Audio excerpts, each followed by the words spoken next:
My badge still worked when I came in that morning, last time it would, though I didn't know that yet. I was balancing a half-melted protein bar on my keyboard while fixing a code deployment no one even knew had broken. Our core algorithm, the one that landed us on the radar of that $500M acquisition, was hiccuping on the East Coast load balancers. And if I hadn't caught it, Derek would have blamed cloud latency in tomorrow's stand-up, like he always does when he doesn't understand something, which is most days. Meanwhile, I was 7 tabs deep in a debugging session, Slack pinging like a Vegas slot machine, when an intern, God bless his soul, came by with an iced latte I didn't order. Said Derek sent it. Said it was a thank you for all your help during the due diligence sprint. I nearly laughed so hard I snorted. The thank you came with a post-it note stuck to the plastic cup. Keep crushing it. Remember, no need to join the buyer call today. Confidential stuff. Smiling face with sunglasses, that's when I knew. See, the algorithm they were selling as our proprietary optimization engine wasn't ours. It was mine. Mine from back when I lived in a roach motel with a whiteboard and insomnia for roommates. Mine from before the Series B, before the beanbags, before Derek got veneers and a LinkedIn following. But technically, it belonged to a now-defunct LLC I formed back when I still believed in protecting my work. Something in me told me not to dissolve it when HR onboarded me into the company 4 years ago. I shoved the binder with those original filings in the bottom drawer of my desk and forgot about it for a while. Until this acquisition started moving. By the way, if you're still listening and wondering how this ends, don't forget to hit that little subscribe button and tap like. Seriously, most folks never do, but it helps more than you think. And yes, there's a team of us behind these stories. And no, none of us get Derek's iced lattes. Anyway, inside the building, no one cared how the engine worked, just that it spit out pretty charts with double-digit cost savings. Engineers respected me. Legal ignored me. Sales couldn't pronounce my last name. I wasn't on the leadership page, didn't make the sizzle reel for the buyer. I wasn't invited to the fancy dinners with the buyer's team, where they all wore matching quarter zips and toasted synergy like it was a rare vintage. But every line of code they were about to sell had my blood in it. Literal blood once, after I sliced my finger on a busted server rack and just kept typing. I knew every efficiency flag, every failover condition, every hard-coded secret they never scrubbed before sharing builds. I wasn't bitter, not really. You don't survive a decade in tech as a woman without learning to eat quiet and dignity like oatmeal. I had my pod, my team, my purpose. They left me alone mostly. They needed me too much to mess with me until they didn't. Because once that acquisition started getting real, the suits rolled in like a tide and Derek surfed it straight to the front. Suddenly, was the visionary behind our optimization stack. My Slack pings slowed. I was looped out of meetings I used to lead. Even my Jira tickets started mysteriously reassigning themselves to new names I didn't recognize. At first, I figured it was just noise. The chaos before the windfall. We'd all get bonuses, I'd take 2 weeks in Iceland, maybe finally buy a better chair. But then one morning, the DevOps lead asked me where a certain dependency came from. It was one I had custom built, deeply embedded in the core repo. Looks like it points to a private registry. Do you recognize this name? I did. It was the old LLC's package name, the one I used to upload protected builds during my consulting days. The hairs on my arms stood up like the air before a lightning strike. That night, I went home, dug through an old fireproof box in my closet, and found the Articles of Incorporation. And there it was, my name, my signature, and a neat little clause about proprietary software retention rights. I poured myself a cheap glass of red, logged into the LLC's admin panel, and changed the status from inactive to active. And just like that, my name came back to life. They had no idea. Yet, they announced the acquisition in the dumbest way possible, an all-hands meeting with cold Costco croissants and a projector that wouldn't connect to Derek's laptop. He stood there, jabbing at the HDMI cable like it had personally wronged him, while half the room scrolled Slack and the other half tried to remember if they'd updated their resumes lately. Then, like it was a TED talk, it wasn't. He finally got the slide deck going and declared with that used car salesman grin, "We've entered an exciting new chapter. We're being acquired by Virx Global Solutions." Cue polite applause, a few oohs, and one guy near the back muttering, "So we're wearing ties now." The only real surprise came when Derek called it a $500 million valuation milestone, like he personally drove the stock price with his charisma and mediocre hair gel. But I sat there, chewing the inside of my cheek because I knew what Virx wanted. It wasn't Derek. It wasn't our flimsy UI that looked like it was designed by someone who hated colors. It wasn't our marketing team's slogan, "Optimize beyond tomorrow," whatever the hell that meant. No, what they wanted, the crown jewel of the entire acquisition, was the optimization algorithm that let logistics companies save millions by cutting waste in real time. The thing I had built, alone, over 5 years. Not that anyone would say that out loud. "Let's keep things tight," Derek said at the end of the meeting, adjusting his cufflinks like he was auditioning to be a discount Bond villain. "Don't speculate. Don't reach out to anyone on LinkedIn. And if you're not part of the core deal team, stick to your lane. His eyes landed right on me when he said it. It was subtle, but not really. Stick to your lane. That phrase hit like a slap disguised as a handshake. I smiled, small, tight, professional, but something in me clicked, like a seatbelt locking before impact. After the meeting, everyone scattered to Slack channels and whispered coffee chats. I didn't follow. I went back to my desk, ignored the congratulatory emojis, and unlocked the bottom drawer of my filing cabinet. It stuck a little. I hadn't opened it in years, and there it was. A plain manila folder, edges curled like dead leaves. Inside, a printed provisional patent draft. 5 years old, my name on the header, my LLC on the footer.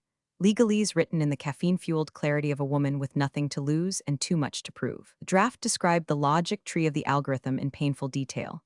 The same algorithm they were about to sell off like it was an old office chair no one wanted. I flipped through the pages, heart thudding.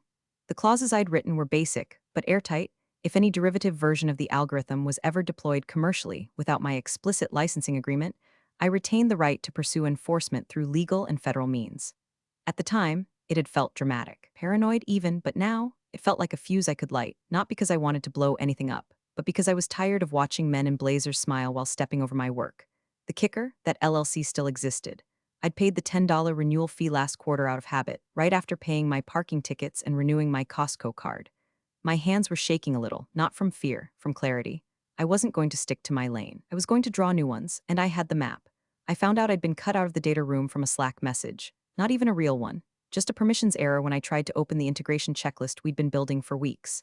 Access denied. You do not have the required clearance to view this document. That was it. No ping. No warning. No hey Ashley, heads up, we're locking you out of the project you bled into for half a decade. I blinked. Hit refresh. Try it again. Same message. So I got up and walked calmly to Derek's corner office. The one with the fake bonsai tree and a poster of an astronaut that said, "Think bigger." The door was cracked. Inside, he was leaned back in his Herman Miller throne, shoes off, feet up, laughing with one of the buyer's analysts on speakerphone. And yeah, she was helpful early on, but at this level, we need strategic minds, not coders. I didn't knock. I just pushed the door open. He jumped like I was the damn ghost of competence. "Hey, Ashley," he drawled, covering the mic like I couldn't still hear the analyst's condescending chuckle. "We were just, what's up? You revoked my access." He gave me that practiced half smile, the one he used when explaining to interns why they should pretend his calendar conflicts were real. "Yeah, just temporary. Nothing personal. You know how these things go, need to know. Above your pay grade," he actually said it, out loud, in front of a witness. "Above your pay grade," I nodded just once. Slowly, and then I turned around and walked out without another word. Past the sales bros pretending to type. Past the HR manager who always wore cardigans like armor. Down the elevator, past the broken security badge scanner they never fixed. Out the front doors. To the gray parking lot haze that always smelled like burnt coffee and wet concrete. I didn't cry. I didn't scream. I called Jordan, my patent attorney. Still had his number saved under police car light fire extinguisher in my phone. "Ashley Lang," he answered like he was already half spinning in his chair. "Damn, haven't heard from you since, wait, 2019? They're selling the algorithm." There was a beat of silence. Then he whistled low. "The one from the LLC? Yep. Dormant when we drafted the IP retention for?" "Uh-huh, the core module, that exact one. Tell me you kept the paperwork, every page, printed, signed, time-stamped, sitting in a locked drawer." Jordan was already opening files on his end. I could hear the tapping. "This could get messy," he muttered. "You never transferred rights to the company?" "Nope. They onboarded me as an employee, not a contractor. And I never signed over any proprietary claims. Didn't even ask. Idiots." I let the word hang in the air. "They think I'm replaceable," I said, my voice flat. "They're betting I'll stay quiet so the deal can go through." "Well," Jordan said, "they're about to find out you're not a silent partner. You're the original architect, and legally, you still hold the keys." A breeze kicked up, tossing the ends of my coat like something out of a low-budget movie. The cold anger that had been simmering in my chest settled into something sharper, like the click of a safety being taken off. "They cut me out," I said, "so I'm cutting back in." Jordan chuckled. "Let's dust off the dragon then. You still have the LLC's login, just reset the password this morning. You want to send a formal licensing notice, or do we wait till they're sweating ink?" I glanced back at the building. Floor-ceiling windows, obnoxious startup decals. Derek's silhouette pacing with a coffee in hand like he invented caffeine. "We wait," I said. "They won't see it coming." Jordan's voice was calm, crisp. "Then I'll prep the filing." I hung up, slid my phone into my back pocket, and walked to my car. The sun was finally breaking through the clouds, throwing long shadows across the asphalt. And for the first time in weeks, I smiled. The next morning, I brewed a pot of coffee strong enough to melt anxiety and dumped the entire drawer of old paperwork onto my kitchen table. It looked like a tornado made of invoices. Tax forms and dead highlighters had hit it. Somewhere beneath that pile was my leverage. I worked methodically, old-school detective style, because if I was going to challenge a multimillion-dollar merger, I couldn't afford a single gap. I found everything: the incorporation certificate for my LLC, the provisional patent draft with a notary stamp, the git commit logs showing my personal signature on the earliest algorithm branches, even an email thread between me and a former CTO thanking me for independently prototyping the module before integration. That line alone was gold. A single sentence that proved authorship before the company even existed in its current form. I organized everything into a neat binder labeled root access. Felt poetic. Then I reached out to Jordan again. He looped in a junior associate from his firm. Her name was Tasha. 28, sharp, with the kind of quiet fire that reminded me of myself 10 years ago. When I met her in the cafe across from the courthouse, she already had a legal pad covered in notes. I read the draft filings, she said, eyes bright. You built this thing solo before employment under a separate entity, and the company never required a formal IP transfer? Nope. Derek thought NDAs were good enough. She blinked. That's not how law works. I sipped my coffee. Derek doesn't do law, he does vibes. Tasha grinned. Then let's ruin his vibe. While she reviewed the paperwork, I went back to the office, not inside, just to the cafe across the street. I liked watching how people moved when they thought they were untouchable. Through the glass lobby, I could see Derek leading the board through some overproduced slide deck. He gestured too much, his jaw moving like a politician's, eyes scanning the room for approval. Few of the junior execs laughed too loud. The engineers didn't. I spotted my old teammate, Nolan, leaving the meeting early. He looked pissed. I texted him one word, coffee. 10 minutes later, he slid into the chair opposite me, still in his hoodie, dark circles under his eyes. He's presenting your slides, he said before I even asked. Word for word. And get this, he renamed the module from ALang Optimizer to D-Rex Engine. I nearly choked on my drink. D-Rex, like the dinosaur? Yeah, Nolan said flatly, big, dumb, and loud. For a second, we both just sat there, laughing quietly. It wasn't the happy kind. It was the exhausted kind, the kind that happens right before a storm hits. Then his face turned serious. Look, Ash, you didn't hear this from me, but the buyer's tech rep asked about repo access. Derek said it's all centralized now, but I checked the logs. You're still listed as the original owner. I frowned. I mean, he hasn't revoked my keys? Either he doesn't know how, or he doesn't realize you still have superuser credentials. I sat back, letting that sink in. My code, my access, my LLC, every piece still linked to me in invisible ways. Nolan lowered his voice. I tried to tell him. I said, hey, you know she still holds the original repo keys, right? He waved me off, said, it's fine, I'm the admin now. I could picture it. The dismissive hand flick. Smug grin. He thought power came from titles. He never understood that real power sits quietly in permissions. Thanks, I said, and don't worry. I'm not going nuclear. He nodded, trusting me, though he probably shouldn't have.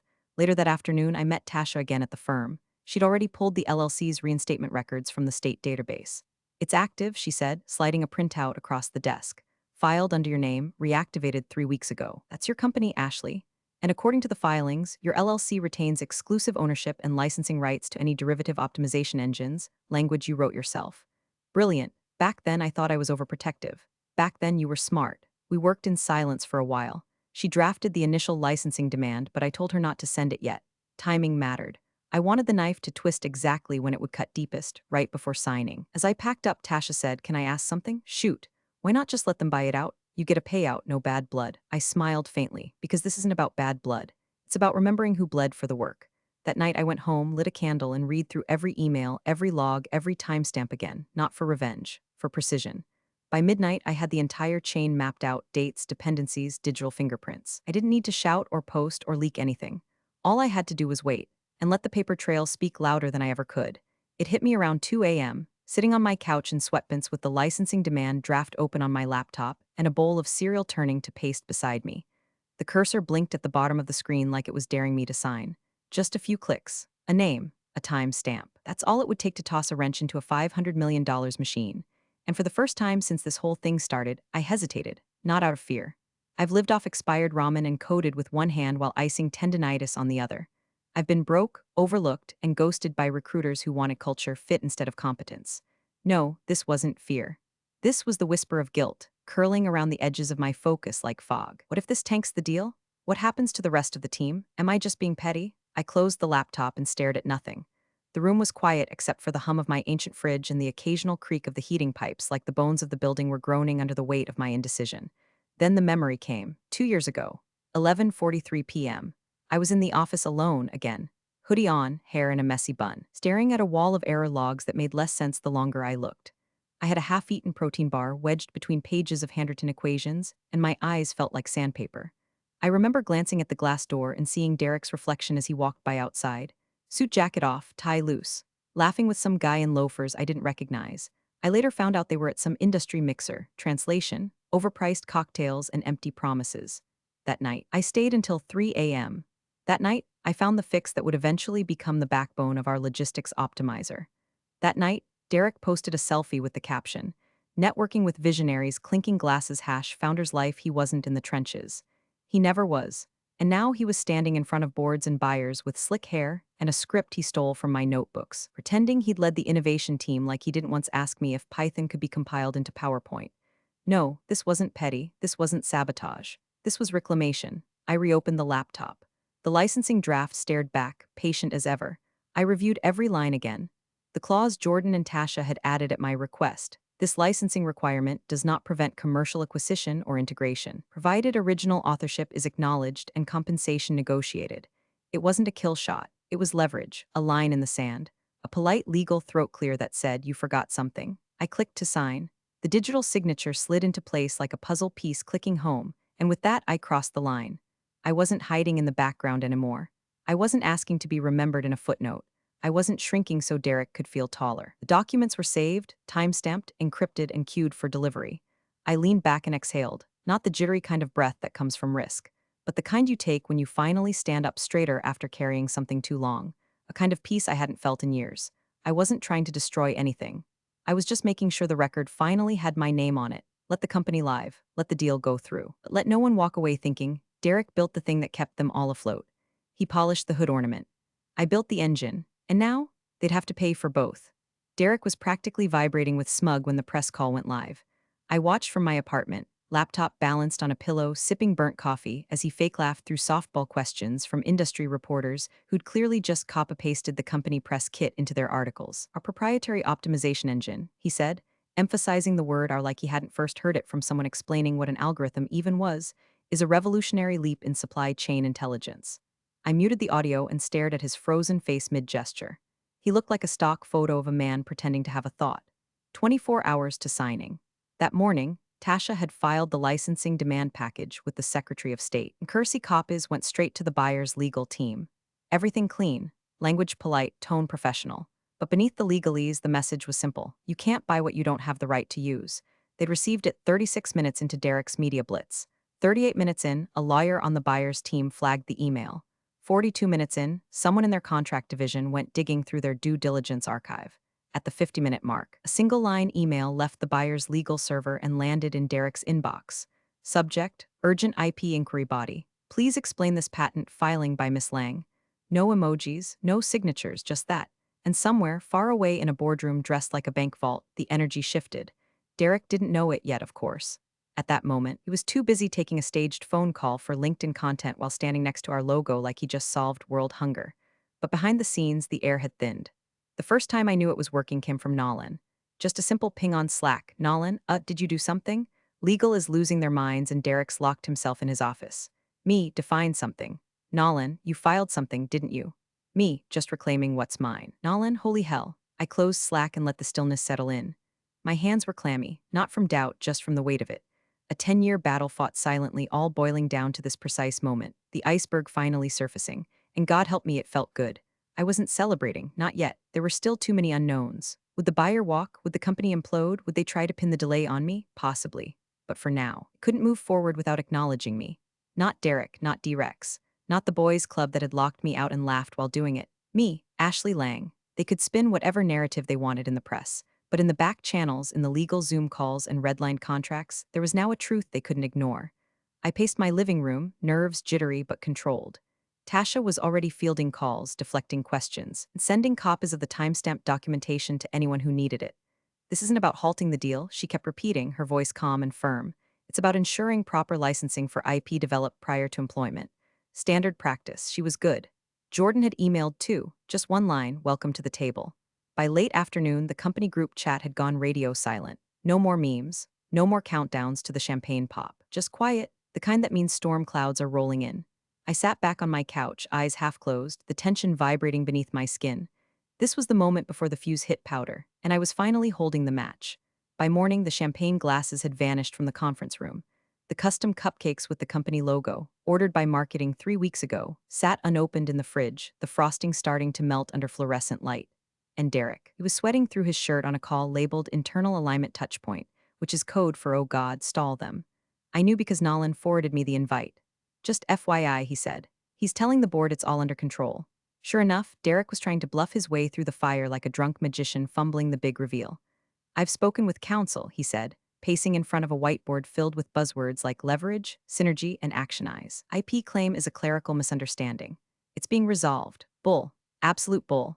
Meanwhile, the buyer's side had gone eerily quiet. No call-ins, no follow-ups. Their lawyers had initiated what they called a hold pending internal compliance review, which is merger speak for freeze everything until we're sure this isn't radioactive.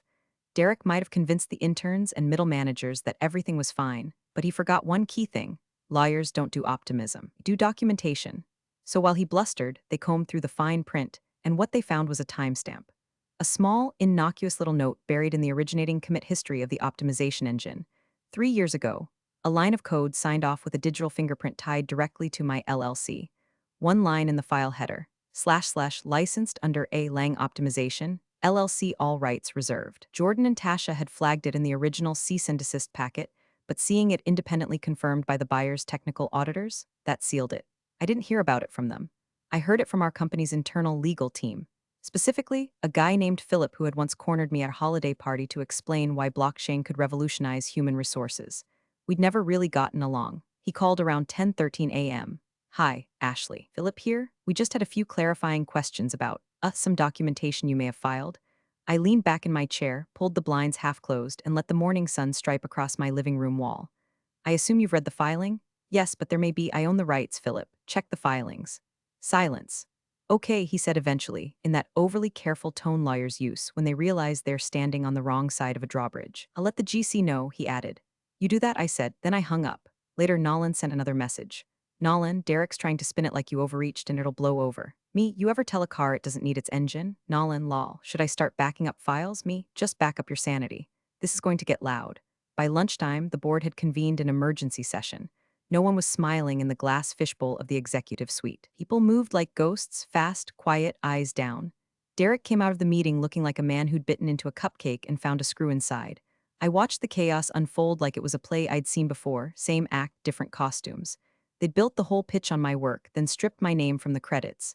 Now that the spotlight had turned hot, they were scrambling to figure out how to turn it off. But I wasn't hiding anymore. Let them look. Let them dig. Every breadcrumb they followed led right back to me. And for once, I wasn't the one explaining myself. I was the answer. They called the emergency meeting at 3 p.m. sharp. CEO, Derek, internal counsel, a couple of board members who usually only emerged from their lairs for quarterly bonuses, and joining via Zoom from a minimalist office that screamed billable hour, the buyer's lead attorney. I wasn't invited, didn't need to be. Nolan, bless his chaotic neutral soul, had accidentally left me on a side thread where the meeting link and agenda were copy-pasted. I watched it unfold like an opera with bad lighting and no intermission. Derek opened, voice an octave too high, pretending everything was fine. "Obviously, this is a bump in the road," he said, sweating into his collar. "We've looked into the IP filing, and it's a minor oversight, a misunderstanding. The module was developed under our corporate umbrella.